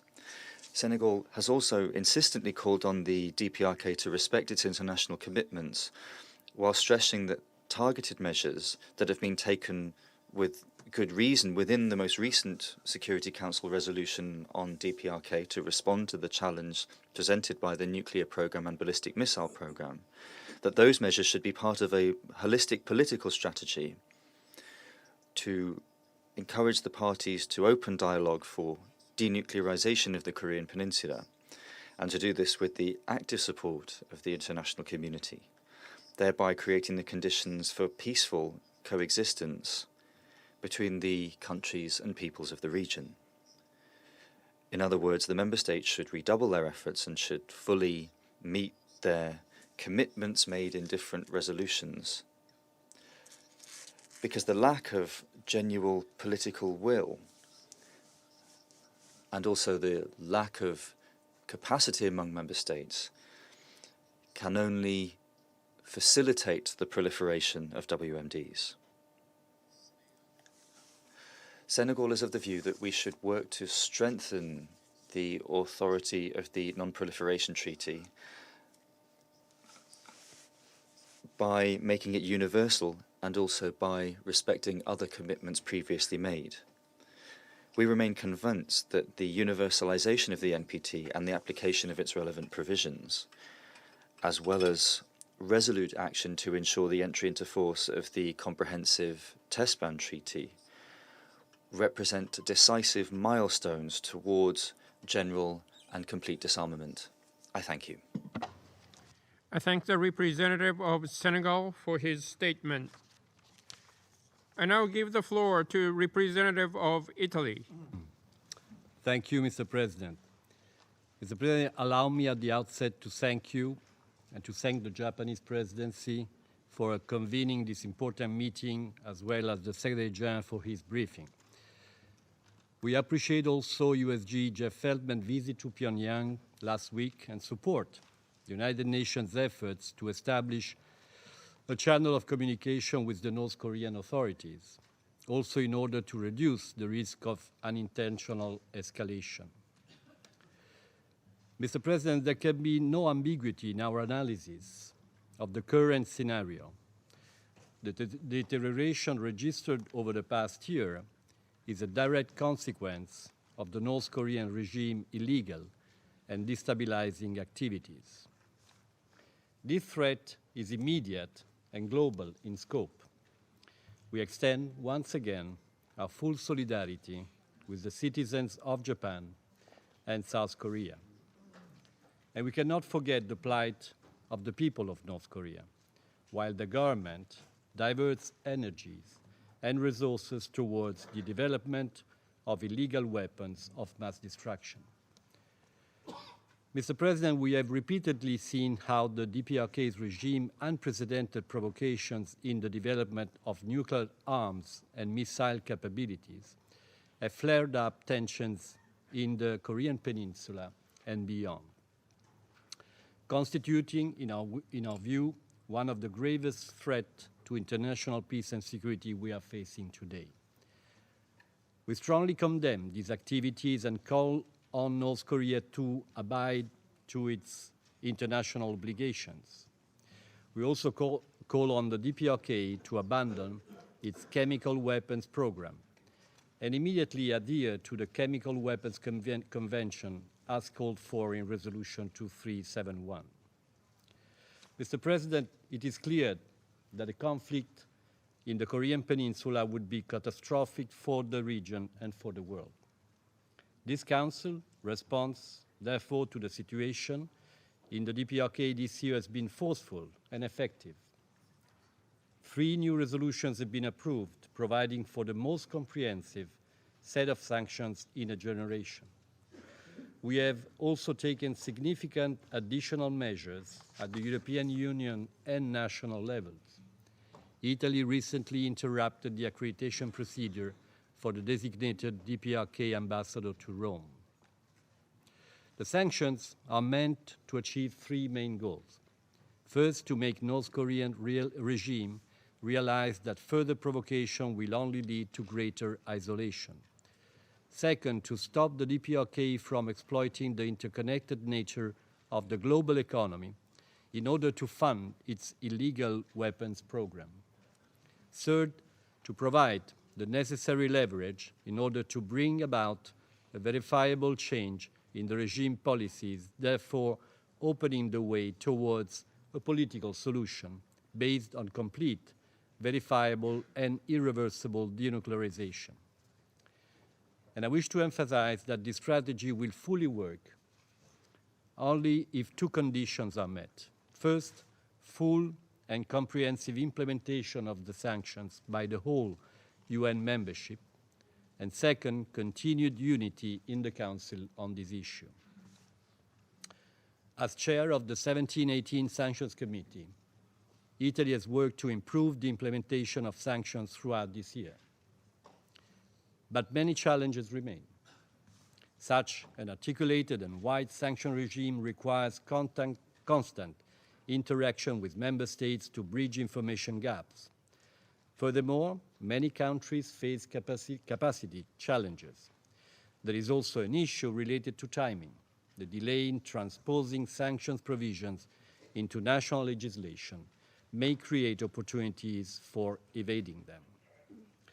This is also why it is crucial to submit national implementation reports on time. While we have seen a steady increase over the last year, there is room for improvement. Let me underline the importance and urgency of submitting implementation reports by all member states for all DPRK sanctions resolutions. Lastly, Mr. President, I wish to reiterate that sanctions are not meant to have unintended negative consequences on the humanitarian situation in the country, which continues to be a matter of serious concern while bearing in mind that it is the DPRK regime which bears primary responsibility for improving the livelihood of its people. We continue to engage with all relevant stakeholders on this issue, and I chaired last week a productive Sanctions Committee meeting on the humanitarian situation. In this context, we renew our appeal to humanitarian actors to make full use of the relevant existing exemption provided for in the various Security Council resolutions. And at the same time, we believe that a more timely and systematic interaction between the UN agencies and the committee, the 1718 committee, could go a long way in preventing unnecessary obstacles in providing critical humanitarian assistance to the North Korean people. And I thank you, Mr. President. I thank the representative of Italy for his statement. I now give the floor to the representative of the plurinational state of Bolivia. Thank you very much, Minister. We would like to begin by welcoming you here, Minister, today to the Security Council to preside over our work. We would also like to thank the Secretary General, Mr. António Guterres, for his briefing. Bolivia, as a pacifist country, promotes the dialogue, the culture of dialogue and the right to peace and cooperation between peoples with full right to their sovereignty and diplomacy between their peoples. In this respect, our constitution prohibits the manufacture and use of chemical, biological or nuclear weapons on Bolivian territory. As part of the first zone that is densely populated in the world that declared itself free of nuclear weapons through the Treaty on the Prohibition of such weapons in Latin America and the Caribbean, known as the Treaty of Tlatelolco, and as the first region to declare itself a zone of peace, we urge that this example be replicated in other areas of the world. Mr. President, in this regard, Bolivia expresses its most firm and energetic condemnation of the launching of ballistic missiles as well as the nuclear tests carried out by the DPRK. And we would call upon this country to abandon its nuclear and ballistic missile program in a complete, verifiable and irreversible manner and comply with the provisions of the Security Council resolutions and return to the Non-Proliferation Treaty. We would point out here the importance of adherence to the United Nations Charter, according to which the Security Council is the only legal body that can take the measures necessary in order to maintain or re-establish international peace and security. In this way, ruling out any unilateral action. This is why we reject any act of provocation or implication of unilateral sanctions, because these not only constitute a flagrant violation of international law, but also because they undermine the efforts and the work of multilateral organizations such as our own, because they extend the jurisdiction and internal legislation of one state to another, violating the principles of equality, sovereignty, and territorial integrity of states. This is why we would urge all parties involved to avoid increasing tensions and an escalation of rhetoric, and we would call for an end to this spiral of confrontation and threats of the use of armed force. It must be understood that there can be no military solution to the situation on the Korean Peninsula. Mr. President, the sanctions imposed in resolutions adopted by this Council should not be an end in themselves. They should serve as an opportunity to bring the parties to the negotiating table in order to resume dialogue and achieve a peaceful, diplomatic and political solution, the aim of which will be the denuclearization of the Korean Peninsula. So far this year, the Security Council has approved 3 resolutions, increasingly harsh, which, depending on their degree of implementation, are also affecting the civilian population with possible humanitarian consequences. We believe that, as it is clearly stated in these very resolutions, it is not only necessary to work to implement these sanctions, but also to approach dialogue, come round to dialogue, and to resume the 6-party talks. This is essential. Here we reiterate our support for the Chinese initiative of suspension for suspension, which would make it possible to have a simultaneous suspension on the Korean Peninsula. On the one hand, the DPRK would stop its nuclear and ballistic tests immediately, and on the other hand, all kinds of unilateral or joint exercises in the region should be also ceased. And here we would reiterate our support for the Russian-Chinese proposal and roadmap, which to date is the only concrete proposal that has been presented to resolve the situation.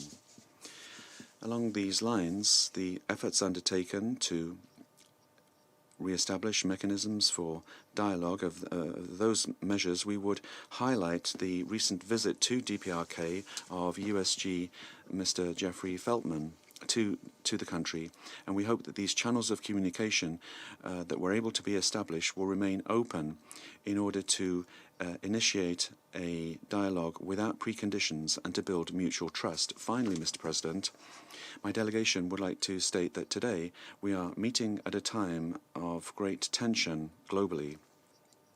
But with regard to the situation on the Korean Peninsula, we feel it's important to begin dialogue that will give rise to stability in the region and achieve just and lasting peace. I thank you. I thank the representative of the plurinational state of Bolivia for his statement. The representative of Ukraine has asked for the floor to make a further statement. Thanks, Mr. President. I wanted to use my right to react to what the Russian representative has just said. One point about the proper format addressing different issues. Basically, it was about Russia breaking the Budapest Memorandum and all kind of legal, written and unwritten commitments, in the sense of creating the atmosphere of impunity, which contributed to the situation where we are now. And if, the moment I were listening to your presentation, Mr. President, and the narrative about the DPRK, it's basically about breaking international law, sanctions, and hostages. It's actually the same narrative what we have on Russia, breaking international law, sanctions, hostages. So we have one big rock state, one smaller rock state, and the difference is actually only in scale. But but I wanted also to react to one point, which is for me twisted, irresponsible, and mind-blowing logic. The Russian representative has said that basically North Korean nuclear and missile program, in a way, in answer on the trainings around the North Korea, Russia were having military drillings, the most, fundamental in scale this year in Belarus, trying to screw everybody up about their goals and scale. So following Russian logic, I should now call for my country to become, nuclear and to develop a missile program. In a way, it's actually the whole irresponsible logic which could trigger a nuclear race in the whole world tomorrow. So I believe we have to stop trying to find any kind of excuses for any kind of wrong behavior. It's my fundamental point. And I wanted to use this opportunity simply to make this point again. Thanks, Mr. President. I thank His Excellency Mr. Klimkin for his statement. The representative of Russian Federation has asked for the floor to make a further statement. I give him the floor. Thank you very much, President. I'll be very brief. I'm not going to get into a discussion of the substance of what the Ukrainian delegate has said. I'm pleased to see that there are many different nations in the room today, because they have the opportunity to see the lack of respect for the Ukrainian delegation to the UN Security Council and the other member states. I thank you very much. I thank the representative of Russian Federation for his statement, and now give the floor to His Excellency Mr. Cho Hyun, Vice Minister for Foreign Affairs of Republic of Korea. Mr. President, thank you very much for convening this meeting and the opportunity to speak to the Council. I also thank the Secretary General for his briefing. Let me start by rewinding the clock to December 2016. The Council had adopted resolutions 2270 and 2321 in response to North Korea's fourth and fifth nuclear tests, with the hope that this would change the behavior of North Korea. However, fast forwarding to December 2017, the situations have further deteriorated. North Korea conducted yet another nuclear test and launched 20 ballistic missiles this year. To be fair, the international community responded by further strengthening and implementing the Security Council resolutions, while not losing sight of the efforts to resume dialogues. These endeavors, however, have not been enough to bring North Korea back to the negotiation table for denuclearization. Mr. President, just over a couple of weeks ago, North Korea launched its most advanced ballistic missile with intercontinental range. North Korea claimed afterwards to have achieved the completion of its state nuclear force. Amid diverging assessment, what is certain is that North Korea is indeed in the final stages of nuclear weaponization. If completed, it will fundamentally alter the security landscape in the region and beyond. Many commentators point out that it will aggravate tension in the already heavily militarized region and even worry about the risk of nuclear proliferation to rogue states and non-state actors. North Korea also threatens to shatter the foundation of international non-proliferation regimes and continues to inflict lasting harm on its own people. The international community, now more so than ever, must grasp the gravity and urgency of the North Korean threat and find ways to halt its nuclear program and bring it back to the path of denuclearization. Mr. President, what matters more now is not a mere assessment of the North Korean threat, but rather our united will and firm action against this regime. North Korea is fiercely waging a battle of wills against the international community. It wants to be recognized as a nuclear weapon state on its own terms and conditions. Our answer should be absolutely no. We should not be coerced by North Korea's continuing provocations, but rather uphold our principles while firmly responding to its reckless behaviors. At the same time, we should not be provoked into conflict, nor should we shut the doors of dialogue and peace. Our common goal is the complete, verifiable, and irreversible denuclearization of North Korea in a peaceful manner. In this context, I would like to underscore that 2018 Pyeongchang Winter Olympic Games should be an Olympic for peace. my government urges North Korea to join the Olympic Games and to seize this opportunity for dialogues. North Korea is also waging a battle of actions against the international community. Time and again, North Korea has found and taken advantage of the loopholes in the Council resolutions. North Korea has preyed on the weak links of the international community.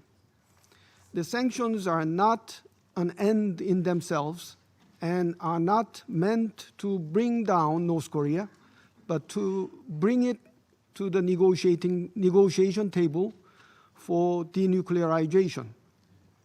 However, we are to bring the unwilling North Korea back to the table.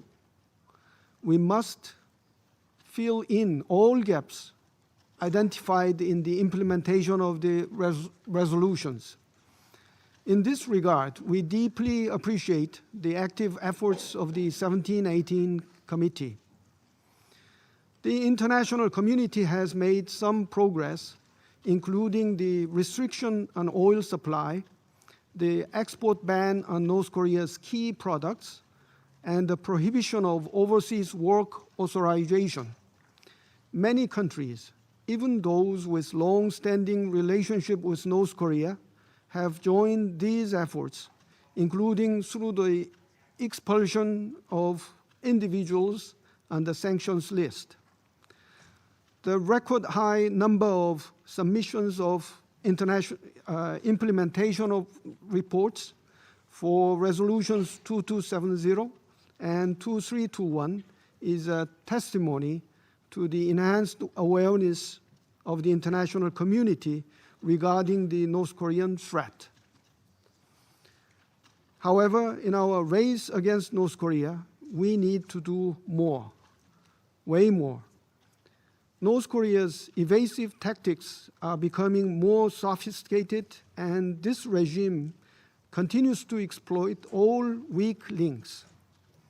In fact, the Republic of Korea has been actively cooperating with its partners to identify and stop North Korea's attempts to evade sanctions and seek alternative routes to sell coals and other banned products and to illegally import oil. Let me emphasize that none of us should become that weak link, and that none of us should condone groups and individuals who assist North Korea's defiance against this Council. In this regard, sharing best practices against North Korea's evasive tactics would be helpful in closing the loopholes. Mr. President, I began my remarks by recalling how we ended the year 2016 and how North Korea defiantly continued its series of provocations in 2017. We cannot afford to sit again at the end of 2018 and feel as if it were a deja vu of 2017, regretting our business as usual approach. The Council members and the international community must redouble their efforts to ensure a seamless and complete implementation of the sanctions and apply as much pressure as necessary until North Korea returns to the negotiation table with a sincere willingness for denuclearization. With a sense of urgency, we should make North Korea perceive without a doubt that it will pay heavily for its provocations, that it will never be accepted as a nuclear weapon state, and that dialogue for denuclearization is the only viable option. The Republic of Korea reaffirms its solid commitment to achieve the denuclearization of North Korea and the establishment of permanent peace on the Korean Peninsula. We will work closely with all countries to this end. Thank you. His Excellency Mr. Cho for his statement. I now give the floor to the representative of the Democratic People's Republic of Korea. Mr. President, at the outset, I condemn Japan in my strongest possible terms for its holding presidency of the UN Security Council during December this year and instigated by the United States is now making as able use of its opportunity by convening the ministerial briefings of UN Security Council on non-proliferation issue of the DPRK. I have to mention about that the meeting today is none other than a desperate measure plotted by the US, being terrified by the incredible might of our republic that has successfully achieved the great historic cause of completing the state nuclear force, cause of building of a rocket power through a great November event. I believe that if non-proliferation issue is to be discussed, the first countries to be brought before the Court of Justice at the US, who is the kingpin of virtual and horizontal proliferation, pumping astronomical almost of funds into the modernization of nuclear weapons and hindering in every way the denuclearization of the Middle East, and Japan, who keeps more than necessary stockpile of plutonium and seeks every opportunity to produce nuclear weapons. Our possession of nuclear weapons was an individual self-defensive measures of defend our sovereignty and rights of existence and development from the U.S. nuclear threat and blackmail, and anyone is to blame for it. The U.S. is the one who must be held accountable. There are several nuclear power states over the world now, but there is no country like the U.S. who is continuing to openly threat and blackmail other countries with its nuclear weapons. We could easily draw to the answer of this case, only being noted now much amount of money of the U.S. is running through for the maintenance and modernization of its nuclear weapons. It is already well known to the outside that the U.S. has now stockpiled more than 4,000 nuclear warheads in its nuclear arsenals, deploying over 115 technical nuclear bombs over the territory of its NATO allies, and is now planning to consume of around $1 trillion for its nuclear weapons maintenance and modernization during 30 years in future. All of the figures above clearly prove that the U.S. is only the ringleader in nuclear proliferation. It is also disturbing to see the UN Security Council acting like tools of the U.S. and playing to each turn instead of keeping impartiality as the lifeline in its activities through to its mission to pressure international peace and security. It is the UN Security Council of today that, while ignoring our repeated requests to bring the issue of the provocative and aggressive joint military exercise on the table of the Council, the most graphic manifestation of nuclear threat and blackmail of the U.S. keeps itself busy knowing to the U.S. that assessed sanctions and pressure against us by condemning our self-defensive measures. The DPRK, at every time when the U.S. South Korean joint military exercise that threatening seriously the peace and security of the South Korean Peninsula is a region, and the world outraged submitted the letters to the Security Council for 11 times from the year 2015, requesting to raise the issue and discuss it immediately at the Council. However, on the contrary, turning away its face at every time of our request for such aggressive joint military exercise to the last, the UN Security Council has adopted 11 sanction resolutions against my country, denouncing our self-defensive measures as of a threat to international peace and security. With all above-mentioned facts, we could easily prove unfairness, double standard, and party prejudice of the Security Council. As we have clarified in the government statement, the development and advancement of the strategic weapons of the DPRK are entirely to defend the sovereignty and the territorial integrity of the country from the U.S. nuclear blackmail policy and the nuclear threat, and to ensure the peaceful life of the people, and therefore we would not pose any threat to any country and region as long as the interests of the DPRK are not infringed upon. Reiterating once again, our nuclear force is served thoroughly for each mission as self-defensive deterrent, and it is fully according to the Rule 51 of the UN Charter, stipulating the right of exercise of self-defense measures to be made by individual UN member states.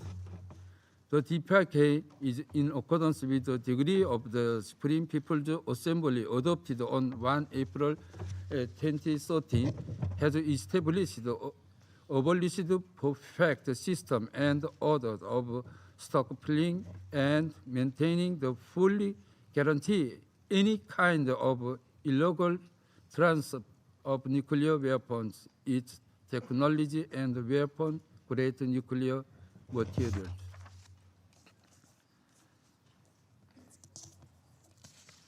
As of the result, there is no single case being raised about our nuclear proliferation up to the moment. All of the data of impurity related with my country's proliferation scattered by hostile forces are totally groundless plot intending to defend the dignity of the DPRK, the powerful nuclear state, and nothing but only violation behavior of interfensive by picking up the issue of strengthening of our national defensive measures. The possession of the nuclear by the DPRK could not be the violation of any international law and regulation in any case, for the DPRK had withdrawn from the NPT in a most justified way. At the same time, it is clear to everybody that the DPRK does not infringe any interest of other countries, and the purpose of possession of nuclear deterrent is only for self-defensive and to safeguard the peace of the region. The DPRK, whatever what says, will march forward and make great advancement victoriously as world's most powerful nuclear any military state, upholding the line on simultaneously development of the two fronts. In accordance hereby, I reform once again that the DPRK, as a responsible nuclear power and a peace-loving state, will sincerely fulfill its non-proliferation obligation assumed before the international society, and put its every effort to achieve the noble cause of safeguarding world peace and security. Thank you. I thank the representative of the Democratic People's Republic of Korea for his statement. The representative of the United States has asked for the floor to make a further statement. I give the floor to His Excellency, Mr. Rex Tillerson. Thank you. I'd like to take a moment to respond to the statements of the DPRK permanent representative.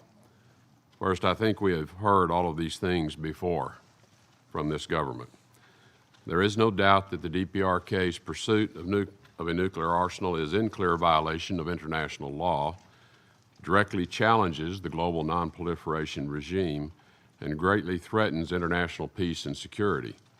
This body has unanimously made these points for well over a decade now. The international community condemns North Korea's pursuit of a nuclear arsenal, and we will never accept a nuclear North Korea. The DPRK's unlawful acts cannot be ignored, nor can they be explained away. The DPRK must be held accountable for its actions. And in that regard, any notion that the source of tensions on the peninsula are the fault of no one party, there is but one party that has carried out illegal detonation of nuclear devices. There is but one party that continues to launch intercontinental ballistic missiles in violation of UN Security Council resolutions, overflying another sovereign nation, Japan, threatening civil aviation security because these launches are undertaken with no notification. There is but one party that has been targeted with punishment and penalties through the most vigorous regime sanction ever enacted, and that is the Kim regime in North Korea. They alone are responsible for these tensions. They alone must take responsibility for these tensions, and they alone can solve these tensions. I thank His Excellency Mr. Tillerson for his statement.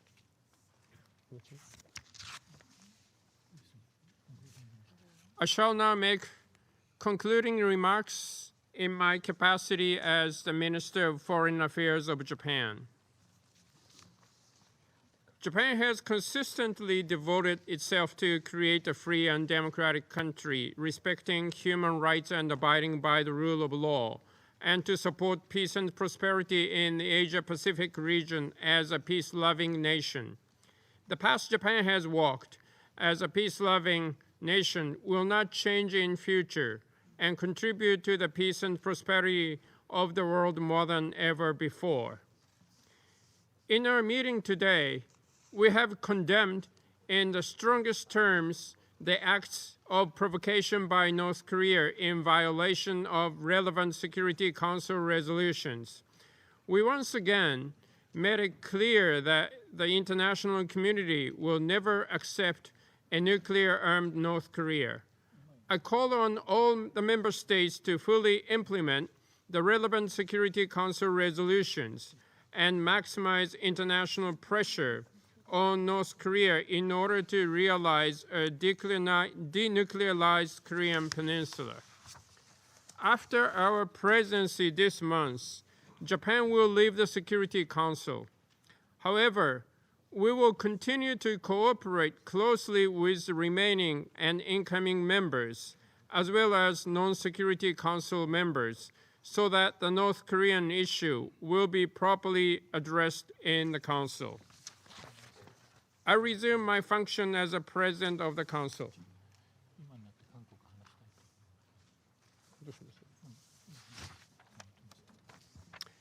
The representative of the Republic of Korea has asked for the floor to make a further statement. I give the floor to His Excellency Mr. Cho Hyun. Thank you, Mr. President. Mr. President, I am compelled to reply to North Korea's truly regrettable arguments. As shown in the multiple United Nations Security Council resolutions, the international community has repeatedly made it clear that it will not recognize North Korea as a nuclear weapons state in any case. North Korea must stop provocations and sincerely return to dialogue for denuclearization. Hopefully, North Korea will recognize that this is the only path to its secure and stable future. Thank you.